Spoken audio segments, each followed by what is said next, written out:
രാധ ഞാൻ രാധ കണ്ണനെ മറക്കാത്ത രാധ. രാധ ഞാൻ രാധ കണ്ണനെ മറക്കാത്ത രാധ. വൃന്ദാവനം നീ മറന്നോ, മധുരയെ നീ മറന്നോ. വൃന്ദാവനം നീ മറന്നോ, മധുരയെ നീ മറന്നോ.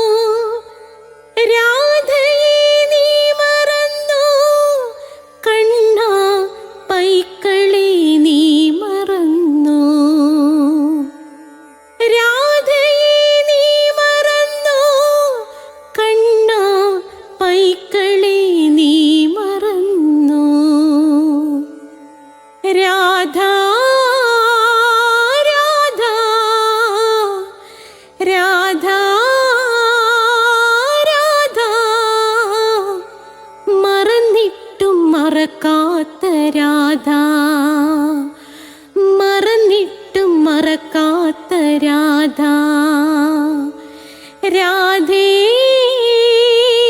രാധേ രാധേ രാധേ മറന്നിട്ടും മറക്കാത്ത രാധ.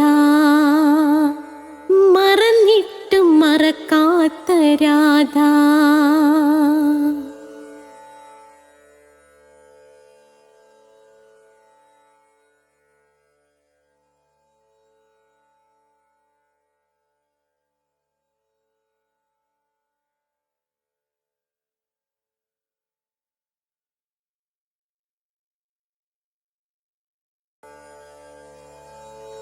രാധ ഞാൻ രാധ കണ്ണനെ മറക്കാത്ത രാധ. രാധ ഞാൻ രാധ കണ്ണനെ മറക്കാത്ത രാധ.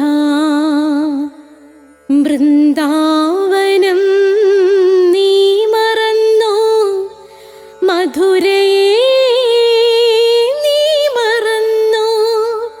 വൃന്ദാവനം നീ മറന്നോ, മധുരയെ നീ മറന്നോ.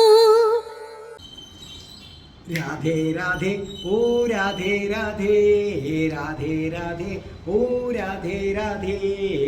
രാധേ രാധേ എന്ന ചാനലിലേക്ക് എല്ലാ കൃഷ്ണഭക്തർക്കും എല്ലാ രാധാഭക്തർക്കും സ്വാഗതം.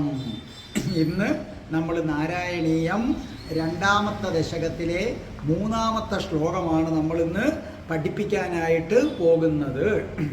നിങ്ങൾ ഈ ചാനലിൽ എന്തൊക്കെ ഉണ്ടെന്ന് അറിയാൻ ആഗ്രഹമുള്ളവരുണ്ടെങ്കിൽ ഇതിന് തൊട്ട് മുമ്പ് ഒരു വീഡിയോ ഉണ്ട്. നമ്മുടെ ഇൻട്രൊഡക്ഷൻ പാർട്ട് വരുന്ന വീഡിയോ ഇല്ലേ, ആ വീഡിയോയുടെ കൂടെ ചേർന്ന് ഈ ചാനലിൽ എന്തൊക്കെ വിഭവങ്ങളുണ്ട്, എത്ര മണിക്കാണ് എന്ന് ഞാൻ കൊടുത്തിട്ടുണ്ട്.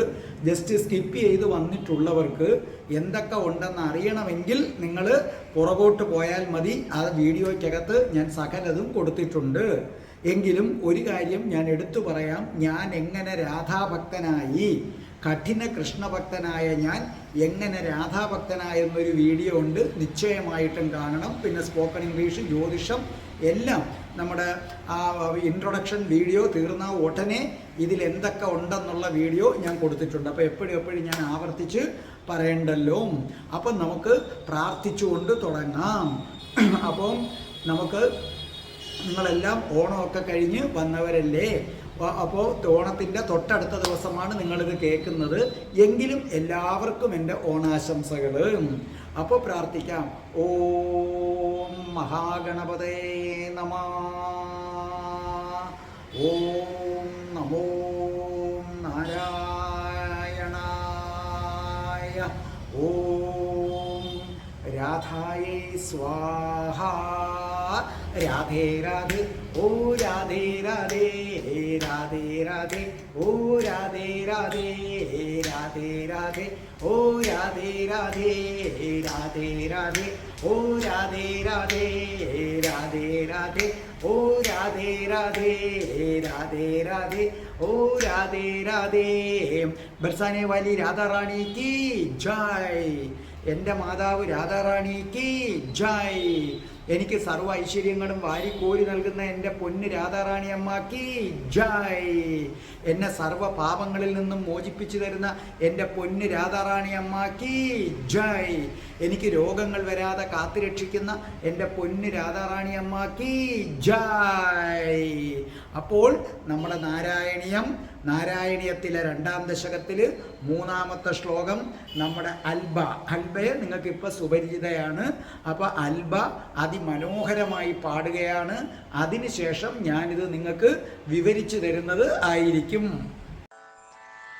യത്രൈലോക്യമഹേയസോഭിമഹിതം സമ്മോഹനം മോഹനായി കാന്തം കാന്തിനിദാനതോപി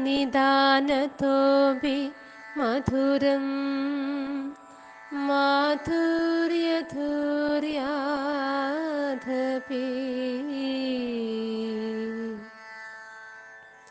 സൗന്ദര്യോത്തരതോപി സുന്ദരതരം ത്വദ്രൂപമാശ്ചര്യദോപ്യാശ്ചര്യം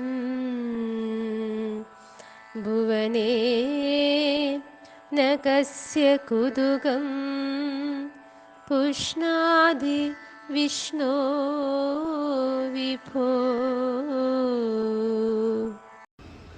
അപ്പോൾ നമ്മുടെ അൽബ ഇത് പാടിയത് കേട്ടല്ലോ. ഇനി ഞാൻ ശ്ലോകം വായിച്ചു തരാം. യത് ത്രൈലോക്യ മഹീയസോ അഭിമഹിതം സമ്മോഹനം മോഹനാത് കാന്തം കാന്തി നിധാനതോ അപി മധുരം മാധുര്യ ദുര്യാതപി സൗന്ദര്യോത്തരതോ അഭി സുന്ദരതരം ത്വദ്രൂപമാശ്ചര്യതോ പ്യാശ്ചര്യം. അങ്ങനെയാണ് അടുത്ത വരി തുടങ്ങുന്നത്. പക്ഷെ നമ്മൾ ചേർത്ത് വായിക്കുമ്പം ആശ്ചര്യതോപ്യാശ്ചര്യം. അടുത്ത വരി എടുത്തു വായിച്ചാൽ പ്യാശ്ചര്യം. സത്യത്തിൽ ആശ്ചര്യമാണത്. ചേർത്ത് വായിക്കുമ്പോൾ ഇങ്ങനെയാണ് ആശ്ചര്യതോപ്യാശ്ചര്യം. ഭുവനേന കസ്യ കുതുകം പുഷ്ണാതി വിഷ്ണോ വിഭോ. ഇനി അർത്ഥം എഴുതിക്കൊള്ളൂ നിങ്ങൾ. യത് യത് എന്നെഴുതി സമം ഇട്ടിട്ട് എഴുത് യാതൊന്ന്.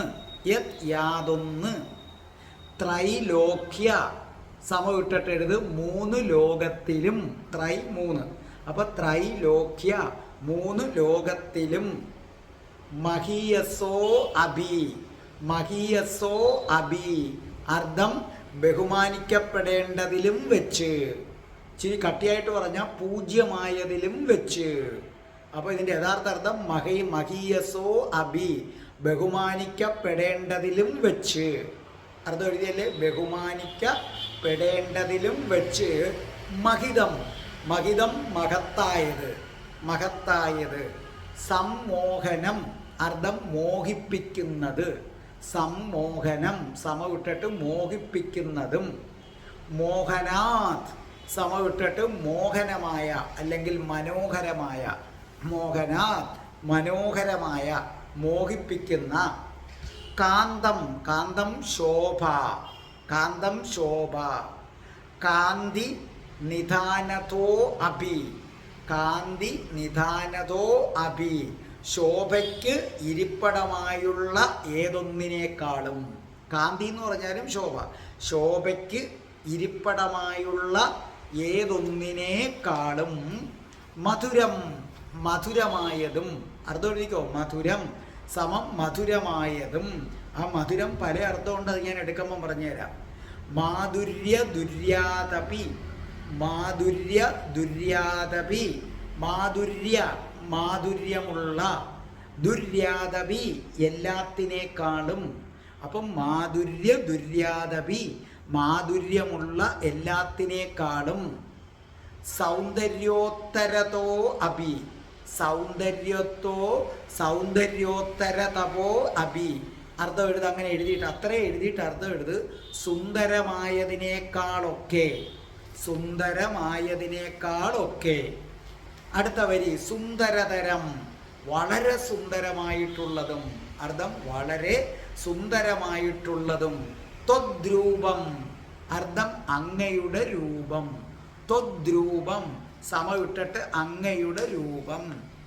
ആശ്ചര്യതോ, അർത്ഥം ആശ്ചര്യകരം. ആശ്ചര്യതോ അർത്ഥം എന്താണ്? ആശ്ചര്യകരം. ആശ്ചര്യതോ അഭി, ആശ്ചര്യതോ അഭി, അത്ഭുതമായതിനേക്കാൾ, അത്ഭുതമായതിനേക്കാൾ. ഇപ്പൊ ചേർത്ത് വായിക്കുമ്പം, അടുത്ത വരിയുമായിട്ട് ചേർത്ത് വായിക്കുമ്പം ആശ്ചര്യതപ്യോച്ചാര്യ, ആശ്ചര്യതോ അപ്യാശ്ചര്യം. ആ എഫ് എന്നിട്ടിരിക്കുന്നത് ആ എന്നാ വായിക്കേണ്ടത്. അപ്പൊ ആശ്ചര്യതോ അപ്യാശ്ചര്യം. അർത്ഥം എഴുത്, അത്ഭുതകരമായതിനേക്കാൾ അത്ഭുതം. അതായത് ആ മൂന്നാമത്തത് അവസാനിക്കുന്നതും അടുത്ത തുടങ്ങുന്നതും കൂടെ ചേർത്താണ് ഞാൻ പറഞ്ഞത്. ആശ്ചര്യതോ അപ്യാശ്ചര്യം, അത്രയും എഴുതിയിട്ട് സമമിട്ടിട്ട് അത്ഭുതകരമായതിനേക്കാൾ അത്ഭുതകരം. ഇനി ലാസ്റ്റത്തെ വരി ഭുവനേ, ഈ ലോകത്തിൽ. ഭുവനേ, ഈ ലോകത്തിൽ. ന ഇല്ല, ന സമം ഇല്ല. കസ്യ സമമിട്ടിട്ട് ആർക്കും തന്നെ, കസ്യ സമമിട്ടിട്ട് ആർക്കും തന്നെ. കുതുകം, കുതുകം കൗതുകം, കുതുകം കൗതുകം. പുഷ്ണാമി, പുഷ്ണാമി ഉണ്ടാക്കുക അല്ലെങ്കിൽ വർദ്ധിപ്പിക്കുക. അത് പുഷ്ണാദി എന്നുള്ളത് തന്നെ, ഉണ്ടാക്കുക അല്ലെങ്കിൽ വർദ്ധിപ്പിക്കുക. വിഷ്ണോ വിഭോ, ഹേ വിഷ്ണു ഭഗവാനേ. വിഷ്ണോ വിഭോ, ഹേ വിഷ്ണു ഭഗവാനേ. ഇനി ഇതിൻ്റെ മൊത്തത്തിലുള്ള അർത്ഥം ഞാൻ നിങ്ങൾക്ക് പറഞ്ഞു തന്നിട്ട് ഓരോ വരിയുടെയും അർത്ഥമെടുത്ത് നിങ്ങളെ പഠിപ്പിക്കുന്നതാണ്. അപ്പോൾ എന്താ പറഞ്ഞിരിക്കുന്നത്? അല്ലയോ വിഷ്ണു ഭഗവാനെ, ഏതൊന്നാണോ മൂന്ന് ലോകങ്ങളിലും വെച്ച് മഹത്തായതിനേക്കാളൊക്കെ മഹത്തരവും, മോഹിപ്പിക്കുന്ന വസ്തുക്കളേക്കാൾ മനോഹരവും, സുന്ദരമായതിനേക്കാളൊക്കെ സുന്ദരവും, മാധുര്യമുള്ളതിനേക്കാളൊക്കെ മധുരതരവും, അത്ഭുതകരമായതിനേക്കാളൊക്കെ അത്ഭുതകരവും. അപ്പോൾ മനസ്സിലല്ലേ? അതായത് ഓരോന്നും കവി എടുത്തു പറയുകയാണ്. മഹത്തായത് എന്തൊക്കെ ഉണ്ടോ അതിനേക്കാൾ മഹത്തായതാണ് ഭഗവാൻ. സുന്ദരമായത് എന്തൊക്കെ ഉണ്ടോ അതിനേക്കാൾ സുന്ദരമാണ് ഭഗവാൻ. മാധുര്യമുള്ളത് എന്തൊക്കെ ഉണ്ടോ അതിനേക്കാൾ മാധുര്യമുള്ളതാണ് ഭഗവാൻ. ഈ ലോകത്ത് അത്ഭുതകരമായി എന്തൊക്കെ ഉണ്ടോ അതിനേക്കാൾ അത്ഭുതകരമായാണ് അങ്ങയുടെ രൂപം. ഈ അങ്ങനെയുള്ള അങ്ങയുടെ രൂപം ആർക്കാണ് കൗതുകം ഉണ്ടാക്കാത്തത്? ഈ ലോകത്ത് മഹത്തായതിനേക്കാൾ മഹത്തായതും, മാധുര്യമുള്ളതിനേക്കാളൊക്കെ മാധുര്യമുള്ളതും, സുന്ദരമായതിനേക്കാളൊക്കെ സുന്ദരവും, അത്ഭുതകരമായതിനേക്കാൾ അത്ഭുതകരവുമായി എന്തെങ്കിലും ഉണ്ടെങ്കിൽ അത് ഭഗവാൻ ശ്രീകൃഷ്ണന്റെ രൂപമാണ്. അങ്ങനെയുള്ള രൂപം ആർക്കാണ് കൗതുകം ഉണ്ടാക്കാത്തതെന്നാണ് ഈ ശ്ലോകത്തിൻ്റെ മൊത്തത്തിലുള്ള അർത്ഥം. ഇനി നമുക്ക് ഓരോ വരി എടുത്ത് വെച്ച് നമുക്ക് കീറി മുറിച്ചു പഠിക്കാം. ഇനി ഞാൻ ഒന്നാമത്തെ വരി വിവരിക്കാൻ പോവുകയാണ്. എന്താ ഒന്നാമത്തെ വരി? യത്, യാതൊന്നാണോ ത്രൈലോക്യ, മൂന്ന് ലോകത്തിലും, മഹീയസോ അഭി, ബഹുമാനിക്കപ്പെടേണ്ടതിലും വെച്ച്, മഹിതം മഹത്തായതും, സമ്മോഹനം മോഹിപ്പിക്കുന്നതും, മോഹനാത് മനോഹരമായതും. അതായത് കവി ഇവിടെ പറയുന്നത് ഒന്നാമത്തെ വരിയുടെ അർത്ഥം ഇത്രയേ ഉള്ളൂ. മൂന്ന് ലോകങ്ങളിലും വെച്ച് മഹത്തായതിനേക്കാളൊക്കെ മഹത്തരവും, മോഹിപ്പിക്കുന്ന വസ്തുക്കളെക്കാളൊക്കെ മോഹനവുമാണ് ഭഗവാന്റെ രൂപം. അപ്പോൾ ഒന്നാമത്തെ വരിയുടെ അർത്ഥം ഈ ലോകത്ത് മഹത്തായത് എന്തൊക്കെ ഉണ്ട്, നിങ്ങൾ മഹത്തായ കാര്യങ്ങൾ എന്ന് എന്തൊക്കെ പറയുന്നുണ്ടോ ആ കാര്യങ്ങളെക്കാളൊക്കെ മഹത്തായതായി വേറൊരു കാര്യമുണ്ട്. ഈ ലോകത്ത് നിങ്ങളെ ആകർഷിപ്പം നമ്മൾ മഹത്തായ കാര്യം എന്ന് പറയുമ്പോൾ നമുക്കിപ്പം ഒരു ഉദാഹരണത്തിന് സമുദ്രം, സമുദ്രം മഹത്താണ്. നമ്മുടെ ചിന്തകൾക്കപ്പുറമുള്ള ഒരു കാര്യമാണ് സമുദ്രം എന്ന് പറയുന്നത്. വ്യാപിച്ചു കിടക്കുകയാണ്. ഹിമാലയ പർവ്വതം, മഞ്ഞ് മൂടിക്കിടക്കുന്ന ഹിമാലയ പർവ്വതം, കൈലാസം. ഞാൻ കൈലാസത്ത് പോയിട്ടുള്ള ഒരാളാണ്. കൈലാസത്ത് പോയി അവിടെ ചെന്ന് മാനസ സരോവറിൽ മുങ്ങിക്കുളിക്കുകയൊക്കെ ചെയ്തിട്ടുള്ള ഒരാളാണ്. അത്ഭുതകരമാണ്, മഹനീയമാണത്. അങ്ങനെ മഹത്തായ ഒരുപാട് കാര്യങ്ങളുണ്ട്. ഹിമാലയ പർവ്വതമുണ്ട്, സമുദ്രമുണ്ട്, അങ്ങനെ നിരവധി കാര്യങ്ങളുണ്ട്. അപ്പം ഈ ഭൂമിയിൽ മഹനീയമായത് എന്തൊക്കെയുണ്ടോ അതിനേക്കാളൊക്കെ മഹത്തരമായിട്ടൊരു കാര്യമുണ്ട്. അത് ഭഗവാൻ ഗുരുവായൂരപ്പനാണെന്നാണ് കവി പറഞ്ഞുകൊണ്ട് വരുന്നത്. ഇനി നിങ്ങളെ മോഹിപ്പിക്കുന്നത് എന്തൊക്കെയുണ്ടോ, കണ്ടോ, ഒരു പൂവിൻ്റെ സൗന്ദര്യം, ചിത്രശലഭം, മാരിവില്ല്, പിന്നെ നിങ്ങൾക്ക് സ്വർണം, അങ്ങനെ നിങ്ങളെ എന്തൊക്കെ മോഹിപ്പിക്കുന്ന വസ്തുക്കൾ ഈ ഭൂമിയിലുണ്ടോ അതിനേക്കാളൊക്കെ മോഹിപ്പിക്കുന്നതായിട്ടൊരു രൂപമുണ്ട്. അത് സാക്ഷാൽ ശ്രീകൃഷ്ണ ഭഗവാന്റെ രൂപമാണ്. അപ്പോൾ മഹത്തായതിനേക്കാൾ മഹത്വവും ഈ ഭൂമിയിൽ നമ്മളെ കൊതിപ്പിക്കുന്ന കാര്യങ്ങൾ എന്തുണ്ടോ അതിനേക്കാൾ കൊതി തോന്നുന്നതുമായ ഒന്നുണ്ട്. അത് ഗുരുവായൂർ അമ്പലത്തിലെ ശ്രീലകത്തിനകത്ത് വിലസുന്ന സാക്ഷാൽ ഗുരുവായൂരപ്പനാണ്. അതായത് 1ഉം 2ഉം ശ്ലോകങ്ങളിൽ, അതായത് നമ്മൾ പഠിച്ചല്ലോ 2ാം ദശകത്തിൽ 1ഉം 2ഉം ശ്ലോകങ്ങളിൽ ഭഗവാന്റെ രൂപം അതിമനോഹരമായിട്ടാണ് കവി പറഞ്ഞിരിക്കുന്നത്. പക്ഷേ അത്രയും പറഞ്ഞിട്ടും ഭട്ടതിരിപ്പാടിന് തൃപ്തിയായില്ല. അപ്പോൾ ഭട്ടതിരിപ്പാട് വീണ്ടും ഭഗവാന്റെ രൂപത്തെ വർണ്ണിക്കാനായിട്ട് ശ്രമിക്കുകയാണ്. 1ഉം 2ഉം ശ്ലോകം നമ്മളത് പഠിച്ചു കഴിഞ്ഞു. വളരെ മനോഹരമായിട്ടാണ് പറഞ്ഞത്. പക്ഷേ ഭട്ടതിരിപ്പാടിന് തൃപ്തി വരുന്നില്ല. ഭട്ടതിരിപ്പാട് പറയുകയാണ്, 3 ലോകങ്ങളിലും മഹത്തരമായ എന്തൊക്കെയുണ്ടോ. ഇവിടെ ഈ 3 ലോകങ്ങളെന്ന് പറയുമ്പോൾ നമ്മൾ സാധാരണഗതിയിൽ പറയുന്നത് ഭൂമി, സ്വർഗം, പാതാളം, ഇതിനെയാണ് നമ്മളൊക്കെ 3 ലോകങ്ങളെന്ന് പറയുന്നത്.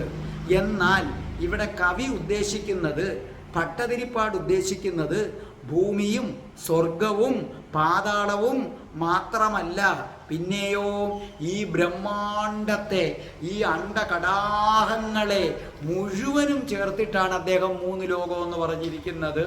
അപ്പോൾ ഭട്ടതിരിപ്പാട് അസാമാന്യ പണ്ഡിതനാണ്. സാധാരണ സംസ്കൃത ബുക്ക് നോക്കി അർത്ഥം വ്യാഖ്യാനിക്കുന്ന കണക്ക് ഭട്ടതിരിപ്പാടിനെ വ്യാഖ്യാനിക്കരുത്. നമ്മൾ ബുക്ക് നോക്കി അർത്ഥം വ്യാഖ്യാനിച്ചാൽ എങ്ങനെ 3 ലോകം, ഭൂമി, സ്വർഗം, പാതാളം അല്ല. ഭൂമിയും സ്വർഗവും പാതാളവും ഈ ബ്രഹ്മാണ്ടവും അതിലെ സർവ അണ്ട കടാഹങ്ങളും ചേർന്നതിനെയാണ് 3 ലോകമെന്ന് പറയുന്നത്. അങ്ങനെ ഈ പ്രപഞ്ചത്തിൽ എന്തെല്ലാം ഉണ്ടോ അവയിൽ ഏറ്റവും മഹത്തായത് നിങ്ങൾ തിരഞ്ഞെടുക്കുക. നമ്മുടെ പ്രപഞ്ചത്തിലുള്ള മഹത്തായ വസ്തുക്കൾ 1, 2, 3 എന്ന് എഴുതി വെക്കുക. കടല്, ഹിമാലയം, കൈലാസം, അങ്ങനെ അങ്ങനെ അങ്ങനെ നിങ്ങൾ എഴുതി വെക്കുക. ഇല്ലേ, ചെങ്കടല് എന്നൊക്കെ പറഞ്ഞുണ്ടല്ലോ. ഇതെല്ലാം നിങ്ങൾ എഴുതി വെക്കുക. അതിൽ നിന്ന് ഏറ്റവും മഹത്തരമായിട്ടുള്ള ഒരെണ്ണം തിരഞ്ഞെടുക്കുക. പക്ഷേ ആ തിരഞ്ഞെടുക്കുന്ന ഒന്നിനേക്കാൾ മഹത്തരമായിട്ടുണ്ട്. അത് ഭഗവാന്റെ രൂപമാണെന്നാണ് പറയുന്നത്. അതാണ് മഹീയസോ. മഹീയസോ എന്നാണ് ഇവിടെ കവി പറഞ്ഞിരിക്കുന്നത്. സംസ്കൃത ഭാഷയിൽ മഹീയസോ എന്ന് പറഞ്ഞാൽ ഇനി മഹത്തായതായിട്ടൊന്നുമില്ല. കാരണം എന്തുകൊണ്ട്? ഈ മഹത്തായതെന്ന് നിങ്ങൾ തിരഞ്ഞെടുത്ത് വെച്ചിരിക്കുന്ന കാര്യം. ഇപ്പം നിങ്ങൾക്ക് ഭൂമിയിൽ മഹത്തായതെന്ന് തോന്നുന്ന കടല്, ഹിമാലയ പർവ്വതം, കൈലാസ പർവ്വതം, ആൽപ്സ് പർവ്വതം, അങ്ങനെ മഞ്ഞ് മൂടിക്കിടക്കുന്ന നിരവധി സംഭവങ്ങൾ, മോഹിപ്പിക്കുന്ന നമ്മുടെ കാശ്മീര്, അങ്ങനെ നിരവധി സംഭവങ്ങളുണ്ട്. അപ്പം നിങ്ങളെ മോഹിപ്പിക്കുന്നതും മഹത്തരവുമായ കാര്യങ്ങളുണ്ട്. അതിൽ നിന്ന് ബെസ്റ്റ് തിരഞ്ഞെടുത്തു. പക്ഷേ ഈ മഹത്തരമായ കാര്യങ്ങളെ സൃഷ്ടിച്ചത് തന്നെ ആരാണ്? ഭഗവാനാണ്. അപ്പോൾ പിന്നെ ഭഗവാനേക്കാൾ മഹത്തരമായിട്ട് ആരാ ഉള്ളത്? കടൽ സൃഷ്ടിച്ചതാരാ? ഭഗവാൻ. ഹിമാലയ പർവ്വതം ഭഗവാൻ, കൈലാസം ഭഗവാൻ. അപ്പം നിങ്ങൾക്ക് തോന്നുന്ന മഹത്തരമെന്ന വസ്തുക്കൾ അതിനെയൊക്കെ സൃഷ്ടിച്ച ആളാണല്ലോ. അപ്പം അതിനേക്കാൾ മഹത്തരമായിട്ടുള്ളത് ഇനി കവി പറയുന്നു സമ്മോഹനം മോഹനാത്, മോഹനം ആകർഷിക്കുന്നത്. അതായത് മോഹനത്വത്തിൻ്റെ മേന്മ കുറിക്കാനാണ് സം എന്ന ഒരു ഉപസർഗവും കൂടെ ചേർത്ത് സമ്മോഹനം. സമ്മോഹനം എന്നൊക്കെ പറഞ്ഞാൽ എത്രയേ ഉള്ളൂ, ഭയങ്കരമായി മോഹിപ്പിക്കുന്നത്. ഈ പ്രപഞ്ചത്തിൽ ആകർഷകമായിട്ട് നമ്മളെ മോഹിപ്പിക്കുന്നതായിട്ട് എന്തൊക്കെയുണ്ടോ അവയേക്കാളൊക്കെ ആകർഷകമായിട്ടൊന്നുണ്ട്, അത് ഭഗവാന്റെ രൂപമാണെന്നാണ് കവി പറയുന്നത്. അതായത് ശരിക്കും പറഞ്ഞു കഴിഞ്ഞാൽ ഈ ഭൂമിയിൽ നിങ്ങളെ ആകർഷിക്കുന്ന നിരവധി കാര്യങ്ങളുണ്ട് ഇല്ലേ. നമ്മൾ കാശ്മീർ പോകുന്നു, ആകർഷിക്കുന്നതുകൊണ്ടാണ്. ഊട്ടിയിൽ പോകുന്നു, നമ്മൾ കൊടൈക്കനാലിൽ പോകുന്നു, ഒരു റോസാപ്പൂവ്, ചിത്രശലഭം, മാരിവില്ല്, മഴവില്ല്, ഇതൊക്കെ നമ്മളെ ആകർഷിക്കുന്നതാണ്. അപ്പം നമ്മളെ ആകർഷിക്കുന്ന എന്തൊക്കെയുണ്ടോ അതിനേക്കാളൊക്കെ ആകർഷകമായിട്ടൊരെണ്ണം ഈ ഭൂമിയിലുണ്ട്. അത് മറ്റൊന്നുമല്ല, നിങ്ങളെ ആകർഷിക്കുന്ന വസ്തുക്കളെ സൃഷ്ടിച്ച സാക്ഷാൽ ശ്രീകൃഷ്ണ ഭഗവാനാണത്. അപ്പൊ ഗുരുവായൂർ ശ്രീലകത്ത് വിലസുന്ന രാധയുടെ കണ്ണനേക്കാൾ മോഹിപ്പിക്കുന്നതായിട്ട് എന്താണ് ഈ ഭൂലോകത്തുള്ളത്? ഈ 7-14 ലോകങ്ങളും അടക്കി വാണ് നിങ്ങൾ മോഹിപ്പിക്കുന്നു എന്ന് പറയുന്ന കാര്യങ്ങൾ സൃഷ്ടിച്ച ആള്, നിങ്ങൾ മഹത്തരം എന്ന് കരുതുന്ന ആ കാര്യങ്ങൾ സൃഷ്ടിച്ച ആള് സാക്ഷാൽ രാധയുടെ കണ്ണൻ. വൃന്ദാവനത്തിൽ രാധയോടൊത്ത് രാസലീലയാടിയ രാധയുടെ കണ്ണനേക്കാൾ മഹത്തരമായിട്ട് ഈ ഭൂമിയിൽ എന്താ ഉള്ളത്? ഒന്നുമില്ല, ഒന്നുമില്ല. രാധാകൃഷ്ണ പ്രഭോ, രാധാകൃഷ്ണ പ്രഭോ, രാധാകൃഷ്ണ പ്രഭോ, അങ്ങയെ നമിക്കുന്നു, അങ്ങയെ നമിക്കുന്നു, അങ്ങയെ നമിക്കുന്നു. ഇനി നമുക്ക് രണ്ടാമത്തെ ശ്ലോകത്തിലേക്ക് വരാം അല്ലേ. കാന്തം, കാന്തം എന്ന് പറഞ്ഞാൽ നമ്മുടെ മറ്റേ കാന്തമല്ല, ശോഭ, അഴക്. കാന്തി നിധാനതോ അഭി, സകല ശോഭിക്കുന്ന വസ്തുക്കളേക്കാൾ ശോഭിക്കുന്നതിൻ്റെ ഇരിപ്പിടമായിട്ടുള്ളതും. മധുരം, മധുരതരമായതും. മാധുര്യ ദുര്യാധപി, മാധുര്യമുള്ളത് എന്തൊക്കെയുണ്ടോ അതിനേക്കാൾ മധുരതരം. അത് ഒരുപാട് അർത്ഥവ്യാഖ്യാനങ്ങളുള്ളതാണ്, അത് പറഞ്ഞു തരാം. അപ്പം എന്താണ് രണ്ടാമത്തെ വരിയിൽ പറഞ്ഞിരിക്കുന്നത്? നമ്മൾ രണ്ടാമത്തെ വരിയാണ് എടുത്ത് പഠിക്കാൻ പോകുന്നത്.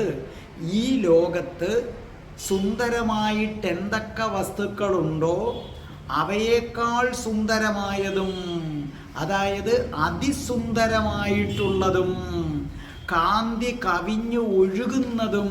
കാന്തി എന്ന് പറഞ്ഞ അർത്ഥം എന്താണ്? ശോഭ.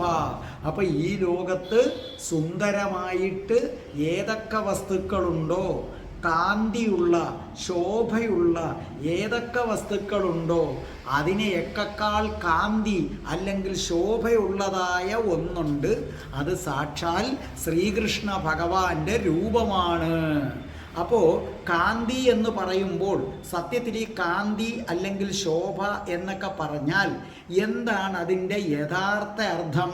ശ്രദ്ധിച്ചേട്ടോ, സംസ്കൃത ആചാര്യന്മാർ പറയുന്നത് കാന്തി എന്ന് പറഞ്ഞു കഴിഞ്ഞാൽ നമുക്ക് ആഗ്രഹം തോന്നുന്ന, നമ്മൾ സ്വന്തമാക്കണമെന്ന് ആഗ്രഹിക്കുന്ന ഒരു ശോഭയുണ്ട്, ഒരഴകുണ്ട്. അതിനെയാണ് കാന്തി എന്ന് പറയുന്നത്. അപ്പോൾ ഒരെണ്ണം കാണുമ്പോൾ നമുക്കൊരാഗ്രഹം തോന്നണം, അതിനെ സ്വന്തമാക്കണമെന്ന് തോന്നണം. അങ്ങനെ തോന്നത്തക്ക വിധത്തിൽ ഒരു ശോഭയുണ്ടാകണം. ഇപ്പം വജ്രക്കല്ല്, ആ വജ്രക്കല്ലിനൊരു ശോഭയുണ്ട്. അത് കാണുമ്പം നമുക്കൊരാഗ്രഹം തോന്നും, അതൊന്ന് സ്വന്തമാക്കിയാൽ കൊള്ളാമെന്നൊരാഗ്രഹം തോന്നും. അങ്ങനെ തോന്നിപ്പിക്കുന്ന ശോഭയ്ക്കാണ് കാന്തി എന്ന് പറയുന്നത്. ഇനി മറ്റൊരർത്ഥം, കണ്ണിന് കുളിർമ നൽകുന്ന പ്രകാശത്തെയും കാന്തി എന്ന് പറയുന്നു. അപ്പോൾ ചുരുക്കി പറഞ്ഞാൽ ഏതെങ്കിലും ഒരു വസ്തു കാണുമ്പോൾ അത് നമ്മുടെ കണ്ണുകൾക്ക് കുളിർമ പകരുകയും അത് സ്വന്തമാക്കണമെന്ന് ആഗ്രഹം തോന്നുകയും ചെയ്യും. അങ്ങനെയുള്ള വസ്തുക്കളെയാണ് കാന്തി എന്ന് പറയുന്നത് ഈ പ്രപഞ്ചത്തിൽ. അപ്പം നിങ്ങൾക്ക് നല്ലതുപോലെ മനസ്സിലായില്ലേ? അപ്പം നിങ്ങൾക്ക് സ്വന്തമാക്കണമെന്ന് ആഗ്രഹം തോന്നുന്നതും കണ്ണിന് കുളിർമ പകരുന്നതുമായ എന്തൊക്കെ വസ്തുക്കൾ ഈ ഭൂമിയിലുണ്ടോ അതിനേക്കാൾ സുന്ദരമായിട്ടൊരെണ്ണമുണ്ട്. അത് ഭഗവാൻ ശ്രീകൃഷ്ണൻ്റെ രൂപമാണ്. ഈ കാന്തിക്ക് പ്രപഞ്ചത്തിൽ പല പല രൂപങ്ങളുണ്ട്. ഉദാഹരണം, കാന്തി എന്നതിൻ്റെ ഉദാഹരണം ഒരു പ്രാവിൻ്റെ ഭംഗി, ഒരു പൂവിൻ്റെ അഴക്, ഒരു നിലാവിൻ്റെ മനോഹാരിത, ഒരു പൂഞ്ചോലയുടെ അഴക്, അല്ലേ? അതിമനോഹരമായിട്ട് ഒഴുകുന്ന ചില നദി കണ്ടാൽ നമ്മൾ ഇങ്ങനെ നിന്നു പോകത്തില്ലേ? ചിത്രശലഭത്തിൻ്റെ ഭംഗി, പുരുഷൻ്റെ പൗരുഷം, സ്ത്രീയുടെ സൗന്ദര്യം, ശിശുവിൻ്റെ ഒരു ഓമനത്വം. അതിന് ജനിച്ചു വീഴുന്ന ശിശുവിന് ഒരു കാന്തിയുണ്ട്. മയിൽപ്പീലി വിടർത്തി നിൽക്കുമ്പോഴുള്ള മയിലിൻ്റെ അഴക്, മഴവില്ലിൻ്റെ ഏഴഴക്, ഇങ്ങനെ എണ്ണിയാൽ തീരാത്തത്ര ഉദാഹരണങ്ങളുണ്ട് അഴകിന്. അപ്പോൾ അഴകെന്ന് പറഞ്ഞാൽ പല തരത്തിലുള്ള അഴകുണ്ട്. അപ്പോൾ എന്നാൽ ഈ പറഞ്ഞിരിക്കുന്ന പ്രാവിൻ്റെ ഭംഗിയേക്കാൾ, ചിത്രശലഭത്തിൻ്റെ ഭംഗിയേക്കാൾ, നദിയുടെ ഭംഗിയേക്കാൾ, പൂഞ്ചോലയുടെ ഭംഗിയേക്കാൾ, പുരുഷൻ്റെ പൗരുഷത്തേക്കാൾ, സ്ത്രീയുടെ സൗന്ദര്യത്തേക്കാൾ, ശിശുവിൻ്റെ ഓമനത്വത്തേക്കാൾ, പീലി വിടർത്തി നിൽക്കുന്ന മയിലിൻ്റെ അഴകിനേക്കാൾ, മഴവില്ലിൻ്റെ 7 അഴകിനേക്കാൾ, പൂനിലാവിൻ്റെ അഴകിനേക്കാൾ, ഒരു പൂവിൻ്റെ അഴകിനേക്കാളൊക്കെ അഴകുള്ള അഴകുള്ള അഴകുള്ള അഴകുള്ള ഒന്നുണ്ട്. അത് ഗുരുവായൂർ ശ്രീലകത്ത് വിലസുന്ന സാക്ഷാൽ രാധയുടെ കർണനാണ്. കാരണം മഴവില്ലിനാ അഴക് കൊടുത്തത്, പ്രാവിനാ അഴക് കൊടുത്തത്, മയിൽപ്പീലിക്കാ അഴക് കൊടുത്തത്, ചിത്രശലഭത്തിനാ ഭംഗി കൊടുത്തത്, പുരുഷനാ സൗന്ദര്യം കൊടുത്തത്, പൗരുഷം കൊടുത്തത്, സ്ത്രീക്ക് ആ സൗന്ദര്യം കൊടുത്തത്. അതെല്ലാം ആരാണ്? സാക്ഷാൽ ശ്രീകൃഷ്ണ ഭഗവാനാണ്. അതുകൊണ്ട് തന്നെ അഴകിൻ്റെ അഴകാണ് ആരെന്ന് പറയുന്നത്? രാധയുടെ കണ്ണൻ എന്ന് പറഞ്ഞിരിക്കുന്നത്.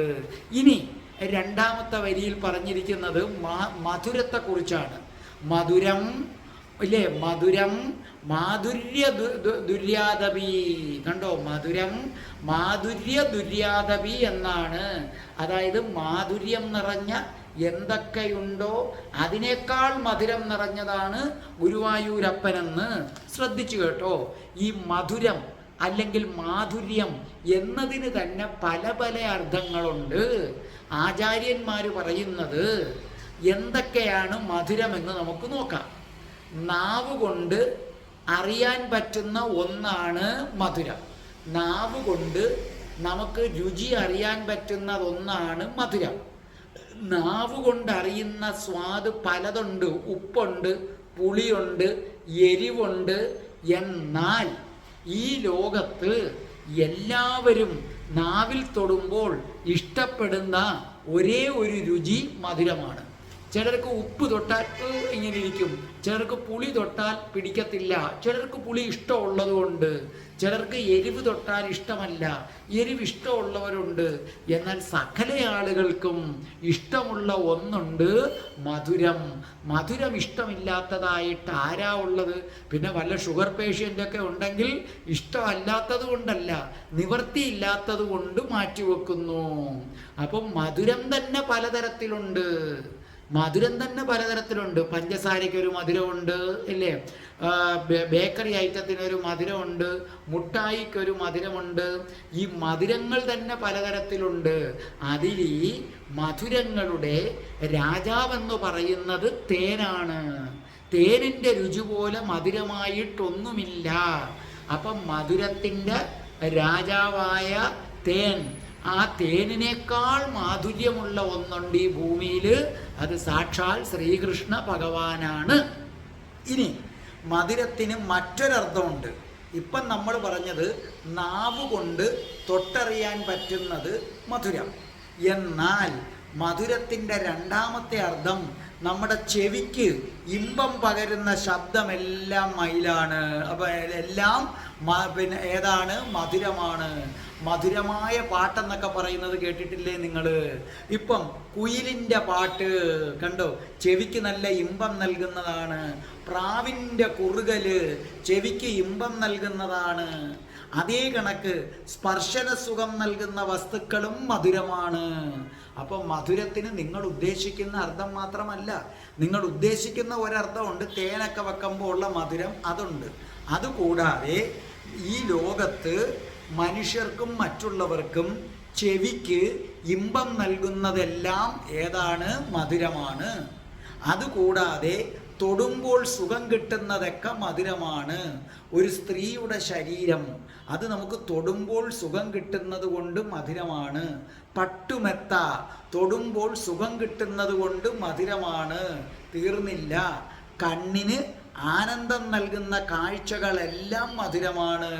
വിരിഞ്ഞു നിൽക്കുന്ന പൂക്കള്, വിടർന്നു വരുന്ന പൂക്കള്, മഞ്ഞുമൂടിയ മലകള് ഇല്ലേ, രാവിലെ പർവ്വതങ്ങളിൽ ഇങ്ങനെ കോടമഞ്ഞ് വന്നങ്ങനെ നിൽക്കും. അതൊക്കെ ഏതാണ്? കണ്ണുകൾക്ക് ഇമ്പം പകരും. പിന്നെ സൂര്യാസ്തമയം, സൂര്യൻ്റെ ഉദയം, അതുകൊണ്ടല്ലേ അത് കാണാൻ നമ്മൾ കന്യാകുമാരിയിൽ പോകുന്നത്. അങ്ങനെ ചുരുക്കി പറഞ്ഞാൽ ഇന്ദ്രിയങ്ങൾക്ക്, പഞ്ചേന്ദ്രിയങ്ങൾക്ക് ആനന്ദം നൽകുന്നതെല്ലാം മധുരമാണ്. അപ്പം മധുരം എന്ന് പറഞ്ഞാൽ പഞ്ചസാരയുടെ രുചി മാത്രമല്ല, നിങ്ങളുടെ നാവിന് രുചി നൽകുന്നതെല്ലാം മധുരം, കണ്ണുകൾക്ക് ഇമ്പം നൽകുന്നതെല്ലാം മധുരം, സ്പർശന സുഖം നൽകുന്നതെല്ലാം മധുരം, കണ്ണുകൾ കൊണ്ട് കാണുമ്പോൾ കണ്ണുകൾക്ക് കുളിർമ പകരുന്നതെല്ലാം മധുരം. അപ്പം പഞ്ചേന്ദ്രിയങ്ങളെ ആനന്ദിപ്പിക്കുന്ന സകലതിനെയും മധുരമെന്ന് പറയാം.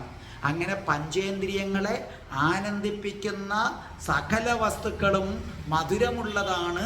ആ മധുരമുള്ളതിനേക്കാൾ മധുരം നമ്മളെ അത്രയ്ക്ക് ആനന്ദിപ്പിക്കുന്ന ഒന്നാണ് ഭഗവാൻ. അപ്പോൾ ഇങ്ങനെ ഇതുവരെ പറഞ്ഞ മാധുര്യത്തിൻ്റെ ആ സത്ത് മുഴുവനും ഒരു വസ്തുവിനുണ്ടെന്ന് നിങ്ങളൊന്ന് സങ്കല്പിച്ചു നോക്കേ. അതായത് എന്തൊക്കെയാണ്? പൂവിൻ്റെ അഴക്, മഞ്ഞിൻ്റെ ഭംഗി, മഴവില്ലിൻ്റെ അഴക്, നദിയുടെ അഴക്, നമ്മൾ ഇതുവരെ പറഞ്ഞിട്ടുള്ള ഓരോ കാര്യങ്ങൾ ഓരോന്നായിട്ടെടുത്ത് നിങ്ങളൊന്ന് പരിശോധിച്ച് നോക്കേ നിങ്ങൾ. അപ്പം ഈ അഴകെല്ലാം കൂടെ ഒന്നിച്ചു ചേരുന്ന ഒന്നൊന്ന് ആലോചിച്ച് നോക്കേ നിങ്ങൾ, എന്തൊക്കെയാണെന്ന് അല്ലേ? ആ തേനിൻ്റെ രുചി അല്ലെങ്കിൽ തേനിൻ്റെ അഴക്, അതേ കണക്ക് കുയിലിൻ്റെ പാട്ട്, പ്രാവിൻ്റെ കുറുകല്, പിന്നെ നദിയുടെ ഭംഗി, ആ മയിലിൻ്റെ ഭംഗി, അതേ കണക്ക് തന്നെ കണ്ണിന് ഇമ്പം നൽകുന്ന കാഴ്ച, പൂക്കള്. അപ്പോൾ ഈ പ്രപഞ്ചത്തിൽ നമുക്ക് ആ മാധുര്യം നൽകുന്ന എന്തൊക്കെ വസ്തുക്കളുണ്ടോ, അപ്പോൾ പൂവിൻ്റെ അഴകും മഴവില്ലിൻ്റെ അഴകും നദിയുടെ അഴകും മയിൽപ്പീലിയുടെ അഴകും പ്രാവിൻ്റെ അഴകും, ഈ അഴകുകളെല്ലാം കൂടെ ചേർന്ന് വരുന്ന ഒരു രൂപം സങ്കല്പിച്ചു നോക്ക്. ഈ ലോകത്തിലെ പൂഞ്ചോലയുടെ അഴക്, മയിലിൻ്റെ അഴക്, പ്രാവിൻ്റെ അഴക്, നദിയുടെ അഴക്, സമുദ്രത്തിൻ്റെ അഴക്, മഴവില്ലിൻ്റെ അഴക്, ഈ അഴക് എല്ലാം കൂടെ ചേർത്തൊരു രൂപം വെച്ചൊന്ന് സങ്കല്പിച്ചു നോക്കിയോ? ആ രൂപത്തെക്കാട്ടിയും മഹത്തരമാണ് ഗുരുവായൂർ ശ്രീലകത്ത് വിലസുന്ന സാക്ഷാൽ കണ്ണൻ എന്ന് പറയുന്നത്. അപ്പൊ പഞ്ചേന്ദ്രിയങ്ങൾക്ക് ആനന്ദം നൽകുന്ന അഴകുള്ള വസ്തുക്കളെല്ലാം കൂടെ പിഴിഞ്ഞെടുത്തിട്ട് അതിനേക്കാൾ മനോഹരമായ ഒരു വസ്തു ഉണ്ടാക്കിയാൽ അതിനെക്കാട്ടിയും അഴകുള്ള ഒന്നുണ്ട്. ആ അഴക് ആരാണ്? ഗുരുവായൂർ ശ്രീലകത്ത് വിലസുന്ന സാക്ഷാൽ രാധയുടെ കണ്ണനാണ്. രാധാകൃഷ്ണ രാധാകൃഷ്ണ രാധാകൃഷ്ണ, അങ്ങയേക്കാൾ അഴകുള്ളതായി എന്താണുള്ളത്? രാധാകൃഷ്ണ, ഭഗവാനെ ഭഗവാനെ, ഞങ്ങളെല്ലാവരും രാധയുടെ കണ്ണനെ വണങ്ങുന്നേ, ആ തൃപ്പാദങ്ങളിൽ വീണ് നമിക്കുന്നേ കൃഷ്ണ. ഇനി നമുക്ക് മൂന്നാമത്തെ വരിയിലേക്ക് കിടക്കാം. നോക്കേ, സൗന്ദര്യത്തരതോ അഭി, സൗന്ദര്യോ ഉത്തരതോ അഭി, സുന്ദരമായത് എന്തൊക്കെയുണ്ടോ അതിനേക്കാളൊക്കെ സുന്ദരതരം, ഭയങ്കര സൗന്ദര്യമുള്ളത്. ത്വദ്രൂപം, ത്വ അങ്ങയുടെ രൂപം, ആശ്ചര്യതോ ആശ്ചര്യകരം, അത്ഭുതകരമായതിനേക്കാൾ അത്ഭുതം. അപ്പോൾ മൂന്നാമത്തതൊരു കുഞ്ഞു വരിയാണ്. അതിനകത്ത് കവി പറയുന്നത് നേരത്തെ പറഞ്ഞിട്ടുള്ളത് തന്നെ ആവർത്തിക്കുകയാണ്. സൗന്ദര്യമുള്ള എന്തൊക്കെ ഉണ്ടോ അതിനേക്കാൾ സൗന്ദര്യമുള്ള ഒന്നുണ്ട്. അത് സാക്ഷാൽ ഗുരുവായൂരപ്പനാണെന്നാണ് പറയുന്നത്. അതായത് പീതാംബരം ധരിച്ച് മയിൽപ്പീലി ചൂടി ഗോപിക്കുറിയിട്ട കിരീടം വെച്ച മകരകുണ്ടലങ്ങൾ അണിഞ്ഞ വനമാല ധരിച്ച ഭഗവാനേക്കാൾ സുന്ദരനായിട്ട് ഈ പ്രപഞ്ചത്തിൽ യാതൊന്നുമില്ല. അങ്ങനെ എന്തുണ്ട് എന്ന് ഭട്ടതിരിപ്പാട് തന്നെ നമ്മളോട് ചോദിക്കുകയാണ്. അപ്പോൾ ഭട്ടതിരിപ്പാടിൻ്റെ ചോദ്യം എന്ന് പറയുന്നത് തന്നെ ഇങ്ങനെയാണ്. ഗുരുവായൂർ അമ്പലത്തിൽ പീതാംബരവും ധരിച്ചു മയിൽപ്പീലിയും ചൂടി ഗോപിക്കുറിയുമിട്ട് കിരീടവും വെച്ചു മകരകുണ്ടലങ്ങളും അണിഞ്ഞ് വനമാലയും ധരിച്ചു നിൽക്കുന്ന ഭഗവാൻ ശ്രീകൃഷ്ണനേക്കാൾ സുന്ദരമായിട്ട് എന്താണ് ഉള്ളത്? അപ്പൊ സൗന്ദര്യം എന്ന് പറഞ്ഞാൽ നമ്മുടെ പഞ്ചേന്ദ്രിയങ്ങളെയും ആകർഷിക്കുന്നതാണ്. ആരെന്ന് പറയുന്നത്? സൗന്ദര്യം. സൗന്ദര്യം ഒരാൾക്ക് സുന്ദരം എന്ന് തോന്നുന്നത് മറ്റൊരാൾക്ക് സുന്ദരമാകണമെന്നില്ല. അപ്പോൾ സൗന്ദര്യത്തിൻ്റെ കാര്യത്തിൽ നമ്മൾ കണ്ടിട്ടുള്ള ഒരു വലിയ സത്യം, എല്ലാ ആളുകൾക്കും ഒരുപോലെ സുന്ദരമെന്ന് തോന്നുന്ന ഒരു വസ്തു ഈ ഭൂമിയിൽ ഇല്ല. ഒരാൾക്ക് മനോഹരമെന്ന് തോന്നുന്നത് മറ്റൊരാൾക്ക് മനോഹരമാകണമെന്നില്ല. ഇപ്പോൾ ഒരാൾ പറയുന്നു ഈ ഷർട്ട് കൊള്ളാമെന്ന്, വേറൊരാൾ പറയും അത്ര പോരാ എന്ന് പറയും. അങ്ങനെ ഈ ഭൂമിയിൽ ഒരു മനുഷ്യരും ഇന്നത് ഏറ്റവും സൗന്ദര്യമുള്ളതെന്ന് ഇന്നുവരെ പറഞ്ഞിട്ടില്ല. പക്ഷെ അവിടെ ഒരു ചെറിയ വ്യത്യാസമുണ്ട്. മുത്തശ്ശിക്കും പേരക്കുട്ടിക്കും യുവതികൾക്കും യുവാക്കൾക്കും ബാലന്മാർക്കും ബാലികമാർക്കുമെല്ലാം ഒരുപോലെ ആനന്ദം പകരുന്നതും എല്ലാവരും ഒരേ സ്വരത്തിൽ സുന്ദരമെന്ന് പറയുന്ന ഒന്നുണ്ട് ഈ ഭൂമിയിലെന്ന് കവി പറയുന്നു. സാധാരണഗതിയിൽ ഈ ഭൂമിയിൽ എല്ലാവരും സുന്ദരമെന്ന് പറയുന്ന ഒന്നില്ല. എന്നാൽ എല്ലാവരും സുന്ദരമെന്ന് പറയുന്ന ഒന്നുണ്ട്. അത് ഗുരുവായൂർ ശ്രീലകത്ത് നമ്മുടെ മേൽശാന്തി അണിയിച്ചൊരുക്കി നിർത്തിയിരിക്കുന്ന സാക്ഷാൽ ശ്രീകൃഷ്ണ ഭഗവാന്റെ രൂപമാണ്. അങ്ങനെയുള്ള രൂപം അത്ഭുതമുളവാക്കുന്നതാണ്.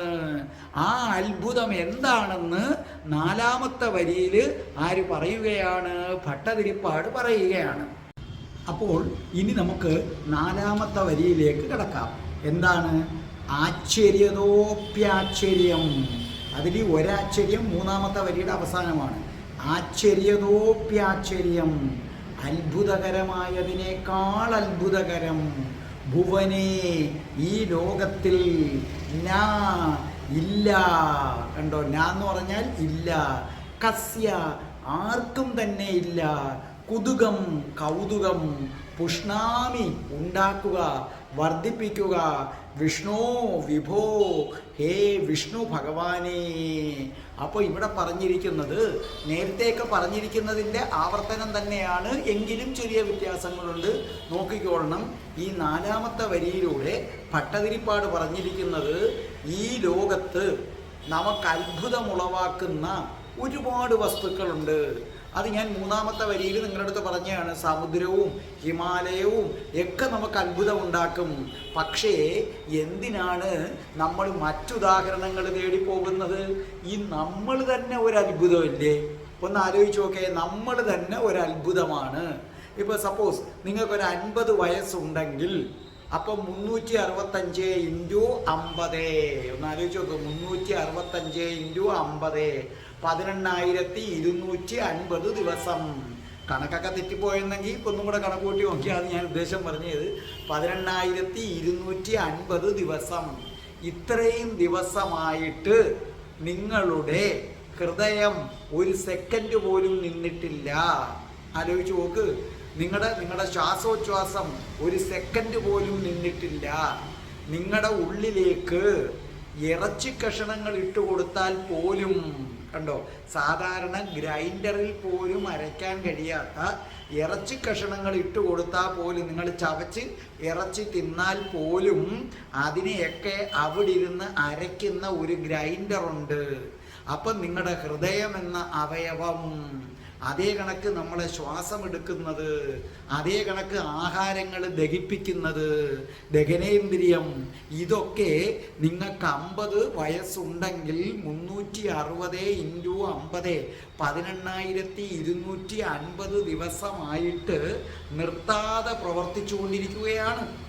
അങ്ങനെ നിർത്താതെ പ്രവർത്തിച്ചുകൊണ്ടിരിക്കുന്ന ഒരു ഉപകരണം ഈ ലോകത്ത് വേറെ എവിടെയെങ്കിലും ഉണ്ടോ? നിങ്ങളുടെ കാറ് നിർത്താതെ ഒരു 10-12 മണിക്കൂറൊന്ന് ഓടിച്ചേ, നിർത്താതെ അങ്ങോട്ട് ഓടിച്ചേ.